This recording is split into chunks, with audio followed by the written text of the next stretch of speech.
Hello judges, I'm Brooke Taylor, Group COO and CEO of Asset Management for VinaCapital. It's an honour for me to be here today to present VinaCapital's application for the Vietnam Excellence Awards 2023. Begin by talking a little bit about VinaCapital, then we'll talk a little bit about the opportunities that our company has in Vietnam. We'll then go on to look at the challenges that we face and how we overcome those challenges with the actions that we take. And then we'll finish with a discussion around the achievements and some lessons learned through our 20 years of growing and investing in Vietnam. So to begin, a little bit about VinaCapital. So VinaCapital manages today about $3.6 billion US dollars of assets under management. We have been investing in Vietnam for 20 years. In fact, this year is our 20th anniversary. And we employ about 200 staff, professionals and support staff across our offices in Ho Chi Minh City, Hanoi, and Singapore. What makes us different is that we are a multi-asset class manager. No other asset manager in Vietnam manages assets across all investable asset classes. And we're going to talk a little about that in the coming slides. We believe in the long-term growth of Vietnam.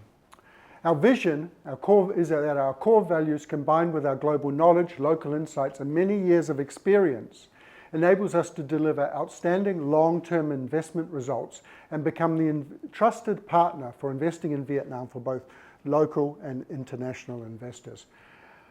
And we achieve our vision by carrying out our mission, which is to discover the best investment opportunities in Vietnam by leveraging our extensive relationships, local investment knowledge, analytical capabilities, and financial experience, like no other organization in Vietnam.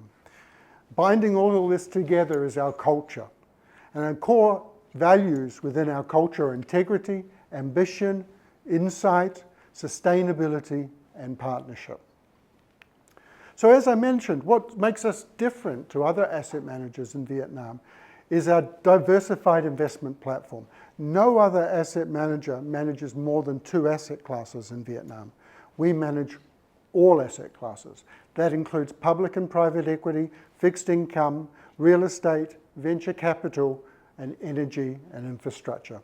And we think that this gives us a considerable advantage over others investing in Vietnam because it gives us more ability to understand what is going on in Vietnam, understand where the opportunities are. It means that more investors come to us looking for investment opportunities, knowing that we've usually got an investment product or strategy that suits their investment needs. And it allows us to attract more investment opportunities because people that are looking for capital for their businesses, whether a capital for investment or to sell their businesses, will know that they can come to VinaCapital knowing that they will be talking to someone in VinaCapital that understands their business and has the potential to actually invest in their company. And finally, it allows us to make better investment decisions. Because we look at sectors from all angles, for example, real estate, we look at it from listed companies and from a real estate point of view and from a technology point of view. It gives us a much better understanding of what is going on in the industry and therefore the ability to make better investment decisions. Don, Andy, and myself make up the leadership team in VinaCapital. We're the 3 senior partners. As Don has said in his statement, we are one. At VinaCapital, when someone comes into VinaCapital, they know that they are part of one organization, not just one team or one strategy or asset class, but they have an important role to support the objectives of the entire organization.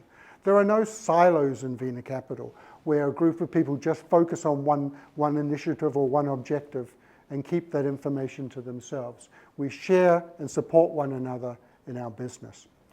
Our number one objective is to deliver on our commitments to our investors. We're committed to our investors and committed to our investors achieving their financial goals, whatever they are. And an important part of the success of VinaCapital has been built on our ability for continuous improvement. We know that we are a leader in our sector, and that to remain a leader, we have to continue to bring in expertise and knowledge, and we need to continue to learn from others or bring people into the company that we can learn from to continue to embrace change and development. And everyone in VinaCapital knows that we just don't stand still, that we are constantly evolving, and that they play an important role in actually accepting those changes, learning about them, and implementing those changes to support the success of our business. Don, Andy, and I come from different backgrounds and different experiences, and we share that knowledge together to make the decisions to support the business. Decisions aren't just made by one person, Don as the CEO. He will almost always consult with Andy and myself, and together we'll agree on the right path forward. There are often times when one of us is not available, and therefore just two of us will get together and make a decision, knowing that we have the trust of the other individual, that they will support the decision that we make. So we have a very strong, trusting relationship amongst ourselves. And this is reflected down through the culture of VinaCapital. So let's talk about the opportunities. As I mentioned, we believe in the future success of Vietnam. We believe that Vietnam is growing, it's become a middle-income country, and that it will become a high-income country in the not-too-distant future. It's showing strong signs of GDP growth, stronger than most countries in the world. It is recognized as a rising manufacturing hub as companies look for a China plus one strategy. Exports are growing through the result of multiple free trade agreements with countries throughout the world. And the government is committed to supporting the economy and developing the infrastructure that is needed to support the growth of the country and the businesses within it. As a trend, we are seeing significant urbanization as people move from the countryside into the cities, and this is creating new opportunities around consumption and demand, which we can exploit.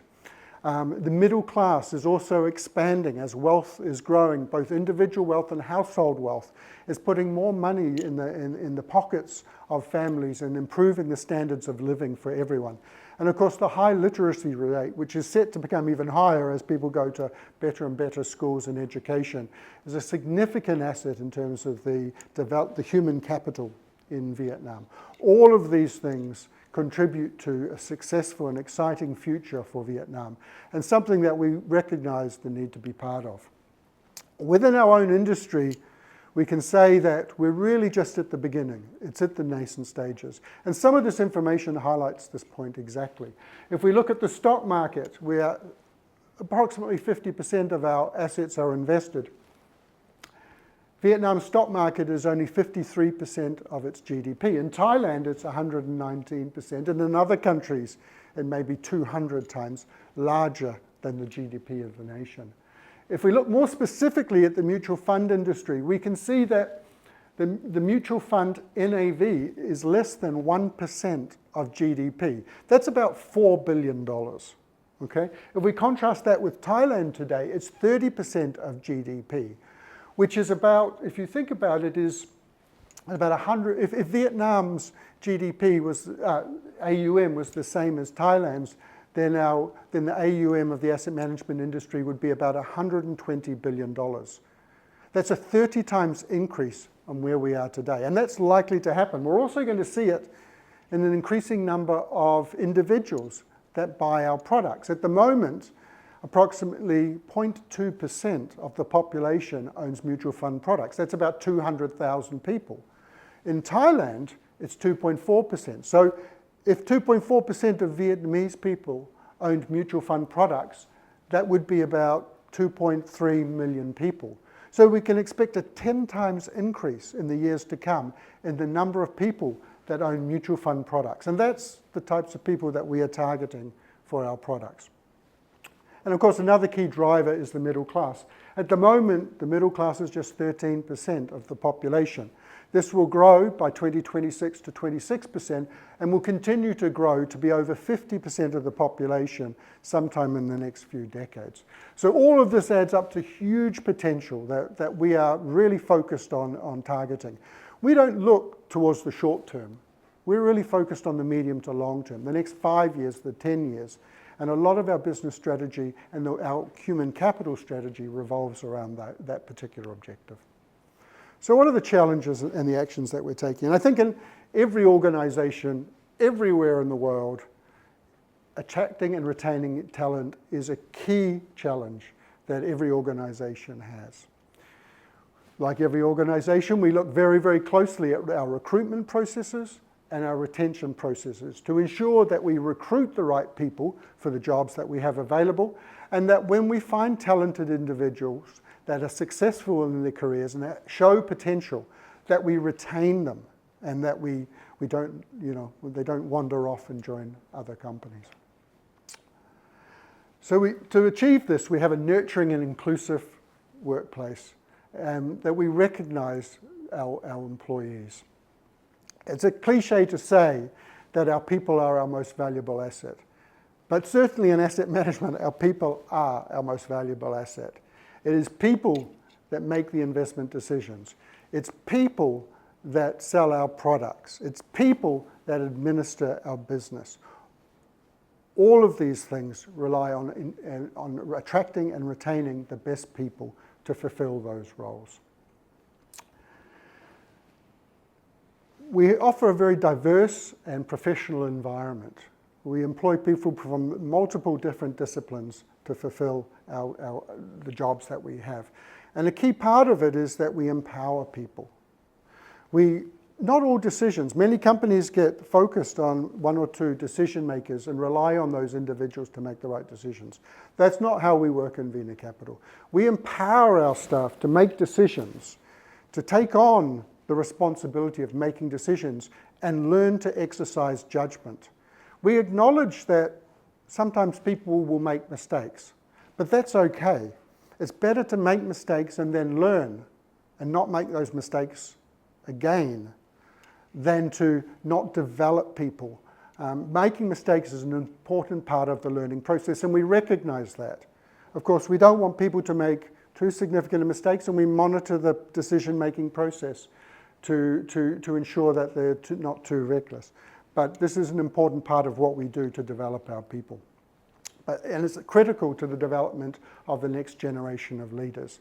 You can't have a leader in an organisation that hasn't previously made decisions, someone that hasn't made mistakes before in the past. Your organisation will not be successful if you don't empower your people to make decisions. Over the years, our recruitment strategy has changed a lot, and it's really important, I think, to continue for recruitment to evolve, to make sure that you're focusing on achieving the objectives that you have for your business. When we started VinaCapital, of course, many of the people that we recruited were from overseas. They were expatriates, or they were local expatriates that we hired. We had to, because there was not Vietnamese people available that had the skills and experience that we needed to build an asset management business. We're one of the oldest asset managers, and we started when there was very little experience in the country. So we had to start by importing talent, setting up our business, setting up our processes, and then growing from there. But of course, as time's gone by, and with 20 years of experience now in Vietnam, there has been considerable development of the local capabilities, and we find ourselves recruiting more local Vietnamese. In fact, we prefer to recruit Vietnamese candidates over expatriate candidates, because Vietnamese candidates have a much better understanding of what the culture and where this country is going, and they have a longer term commitment to VinaCapital and of course to Vietnam as well. But there are times where there is no one locally in Vietnam that have the skills and expertise that we need to move our business forward.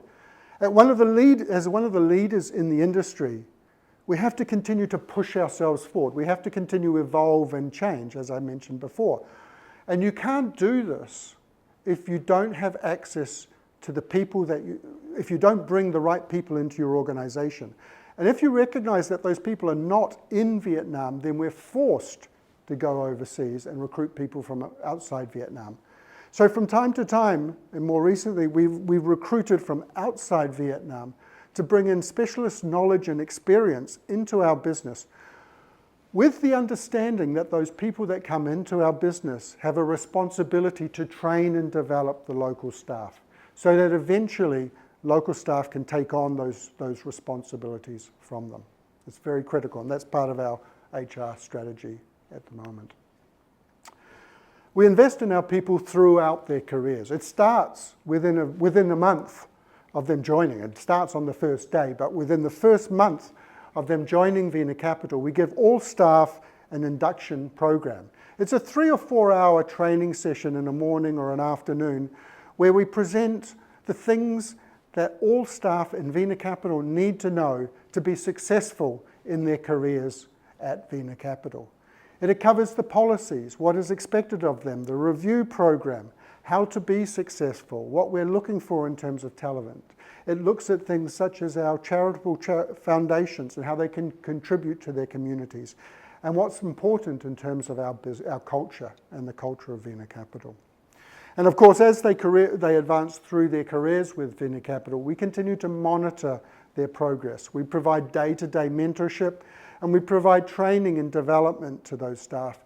And each 6 months, staff performance is reviewed with their supervisor, with their lead manager, to evaluate their progress, to identify weaknesses that need to be addressed, and to highlight strengths and appreciate the contributions that they have made to VinaCapital.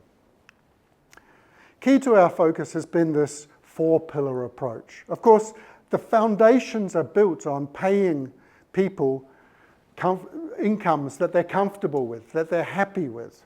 We make a commitment to our staff that we pay above the 75th percentile of the sector remuneration. Our staff should be comfortable that they know in their own minds that their income level is higher than most, if not all others, in their respective sector. We then build upon ensuring that people have financial comfort, that they are being adequately rewarded for the work and contributions to VinaCapital. We build on it. We create an environment of work hard, play hard, to make sure people enjoy what they're doing at VinaCapital and they feel like VinaCapital is their second home. We then reward them and recognize high performance. We have a meritocracy here.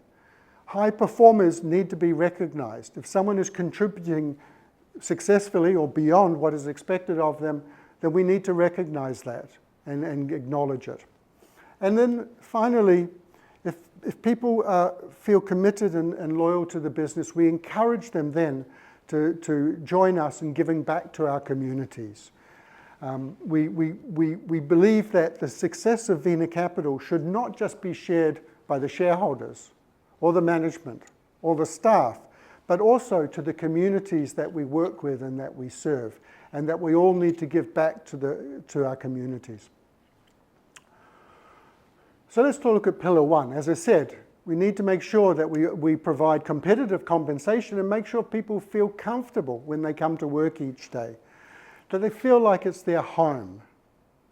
Some of the things that we've done to provide such assistance to people is, more recently, we've provided an employee assistance program to support individual employees, particularly where there is stress or crisis or issues at home, or other matters.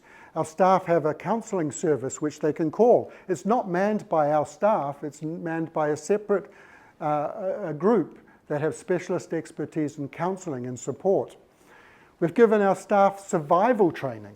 If there is a medical emergency within the office or at home or somewhere outside, an event they're attending, then our staff have the skills to provide basic medical support to anyone in this time of crisis. And we've also conducted wellness workshops. The importance of people understanding mindfulness and finding times to relax. Many of our staff experience huge amounts of pressure in their day-to-day jobs, and we want to make sure that they know how to relieve that pressure through different actions and treatments. Pillar 2 is to work hard and play hard, to establish a work hard, play hard culture. And we do many things to do this. We celebrate individuals' birthday parties. We celebrate VinaCapital's birthday party. We have competitions and other things. And what's important about this is they're usually quite informal. And in doing that, we actually ensure that there's really no difference between the most senior people and the most junior people. Seniority doesn't matter when we work hard and we play hard and we share together. It's wonderful to have the opportunity for, as a senior person within the organisation, to interact with some of the more junior ones, to listen to what they are saying, to hear their concerns, and hear their thoughts on how we can make VinaCapital a great place, and to celebrate with them. Another initiative that we have within VinaCapital is staff are open to creating clubs. And we have a number of clubs that we have created to support staff activities and interests outside of the company. You can see the dining club, which I am the chairman of, the wine club, Andy Ho, our chief investment officer, is the chair of, and Don is the chair of the tennis club. And all of these activities are a commitment from management to support the activities of staff. And again, it's another opportunity for staff at all levels within the organisation to mix with senior management. And we also, in terms of giving staff a sense of belonging, keeping our promises is an important value within VinaCapital. Whether it's a promise from one individual to another individual, or whether it's a promise from VinaCapital to all staff, it is critical that when you're in an organisation, running an organisation, that if you make a promise, that you stick to it. And when it comes to HR, it can be very serious if you don't. Just last year, we were faced with the dilemma. Would we go on the company trip or not? Last year, we were faced with some challenging financial times. But look, post-COVID, having not been able to travel as a company for several years, we felt it was extremely important that we continue with our annual company trip to somewhere abroad. And we were able to travel staff split up and they could choose whether they went to Bali or whether they went to India. I think both trips are extremely worthwhile and really reinforced the VinaCapital family in the minds of everyone that attended. It was a great experience and a great relief during, as I said, what was a very difficult time. Being able to take people out of the office, relax a little bit more and enjoy themselves was a great way to relieve the pressure that many of our people were under. As I mentioned, another important pillar is that we trust and we empower our people.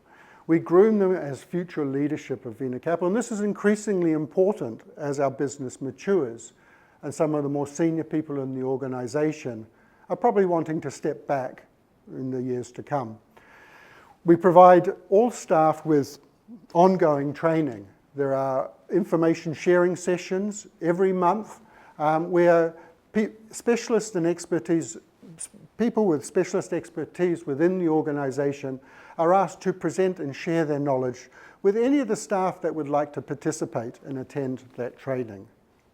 We also provide a training budget for staff. So any staff person can choose any training they would like to attend, which they think would be of value to them, which I think is great in that we don't feel that we don't have the challenges that we have with staff wanting to develop in certain areas and having to make a difficult decision, yes or no. Each staff person knows that they have their own budget to spend. We also have a scholarship program, so any staff wanting to spend a larger amount of money on attending a scholarship program, perhaps doing an MBA course or other master's program, we will support either with a full scholarship or partial scholarship with the other money funded by the staff person. All of these programs are designed to ensure that our staff have access to the training that they need, even if we as an organisation are not in a position where we can provide that training ourselves. And then we also spend some time helping staff understand themselves. We provide customised EQ and 360-degree feedback assessments so that staff have a better understanding of the soft skills, their own strengths and weaknesses, and where they can improve in terms of their personal development, not just from a technical point of view, but on a soft skills basis as well. And it's reflected in the feedback that we get from our people. Whether the most senior or the most junior staff across the organisation, you'll see in these notes, recognise the importance that we give back and we focus on the personal development of the individuals, putting their interests literally ahead of our own when it comes to personal development. And pillar 4 is about giving back to the community. When people are engaged in our organisation and they believe in VinaCapital, our purpose and what we're achieving, it's not difficult to then take it one step further and say we also need to contribute back to our communities. And we do this in a number of ways. We're very proud of the VinaCapital Foundation, which is probably the largest corporate foundation in Vietnam. And it's achieving wonderful things within our communities. We also invest significantly in training or developing and educating our customers. In most other countries in the world, you'll find that mutual fund products are owned by a large proportion of the population because they understand how the products work and how they help them to achieve their financial goals. In Vietnam, because we're dealing with such a very young industry, we have to spend time to train people, train our customers, train our partners on how our products work. And we spend a lot of time either conducting the training ourselves or working with the State Securities Commission to train people that they would like to develop in terms of understanding the mutual fund industry. It's an important part, and I think our staff appreciate sharing their knowledge and experience with others in the industry that are keen to learn. And one of the more recent interesting topics in terms of giving back is that we have increasingly involved local communities in the development of some of our real estate projects. This one that we've highlighted here is called the Tong in province. No, Quy Nhon, north of Quy Nhon City, where we've actually built a commercial centre and provided rent-free use of the shop space for local vendors and restaurateurs to set up businesses in the community within the real estate development that we have there. The feedback has been great. It has been seen as something almost revolutionary. Here is a business creating a commercial space and giving free access to the local community to open shops and businesses to create more financial prosperity for their community. We'd like to think that investors coming into these communities are not seen as taking from the communities, but actually giving back to the communities and helping people in those communities generate higher incomes and greater wealth, thereby improving their lives and the lives of their families and children. So I think this is a great project, and I think that it's something that we will continue to repeat going forward. Another community project or development project we have is our outreach programs in regard to young entrepreneurs. And this is really mainly built around our venture capital business. Obviously, in Vietnam today, venture capital is an exciting space. Technology is changing significantly, and there are huge opportunities for young entrepreneurs to set up businesses and build successful businesses in the technology space. And we do this by reaching out to universities and other groups of youth to share our experience and knowledge in venture capital building and growth, and identify and support the future entrepreneurs of Vietnam. If we find successful businesses that we like, we may even invest in them. But even if we don't invest in them, we don't mind. We're contributing to educating the future generation of entrepreneurs in Vietnam. So what are our achievements and our lessons learned?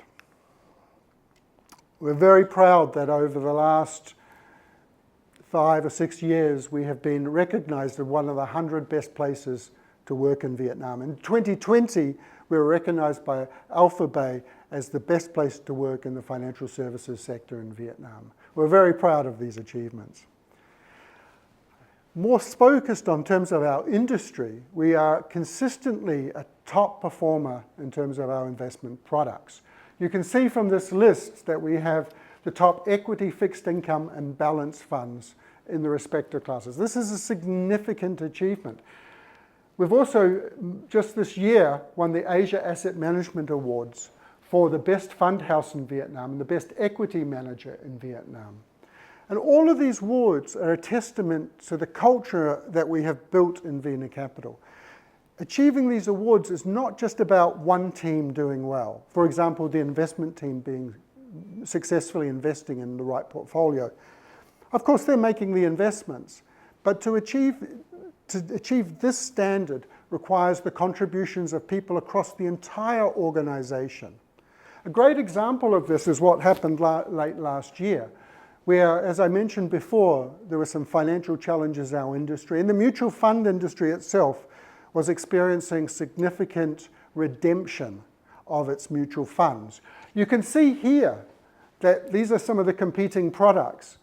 VinaCapital's AUM in 2020 still increased for the fixed income fund, whereas all of our competitors, the AUM decreased. Not only that, we delivered the highest performance in 2022 for mutual fund. In fact, this fund was the best performing fund in Vietnam for 2022. You can see how our competitors struggled. And as I said, achieving this sort of outcome is not just the results of one team doing a really good job. It's a coordinated effort. To achieve this result for this fund last year required a diverse coming together of teams across VinaCapital. We had the investment team, we had the research team, we had the admin team, we had the business development team that had to talk to our customers and talk to our partners. It included the finance team, and even the real estate team was involved in supporting this fund in a very, very difficult time to achieve the outcomes that we achieved and to deliver on our promises to our investors. It's a total effort, and it's a total reflection of the fact that we have the right culture in VinaCapital, that people are keen to work together to contribute to successful outcomes and achieve the objectives of VinaCapital.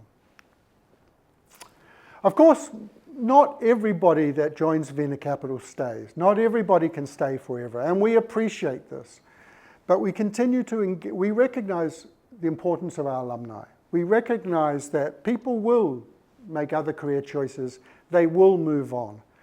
Notwithstanding this, it doesn't mean that we won't continue to invest in people. We continue to invest in our people up to the day they leave. That's without a doubt. We don't compromise on that. And as a result, you know, the success of our alumni is extremely impressive. Many people will know Lee Hong Min, the founder of Vina Game. Others will know Shark Lin. Shark Lin's first appearance on Shark Tank, she was still working for VinaCapital. She left about a year after she joined Shark Tank and decided she wanted celebrity instead of investment. Other alumni that have left VinaCapital are the CEOs of public companies and successful private companies as well. And what's important is when you leave VinaCapital, we don't say farewell, right? Those people that leave VinaCapital are still part of the broader VinaCapital family. We make sure that we stay in touch with them, that we connect with them, that we once a year we invite them back to join us for the VinaCapital birthday party. And we make sure that we maintain our relationships with them so that they can continue to work with us, contribute to us, to support our business. We don't know whether we won't need their help one day in the future. And by keeping those contacts and binds, even wanting them to come back. Many people that leave VinaCapital come back to VinaCapital. All of this is important in terms of how we view our alumni network and how we manage and connect with them. As I mentioned, the VinaCapital Foundation is one of the biggest, if not the biggest, corporate foundation in Vietnam, and its achievements are significant. In about July this year, we will have given life-saving heart operations to about 10,000 children in Vietnam. These are life-saving. We've saved the lives of 10,000 children and supported their families that would otherwise have had to have spent all of their savings and income on supporting children that would struggle throughout their lives.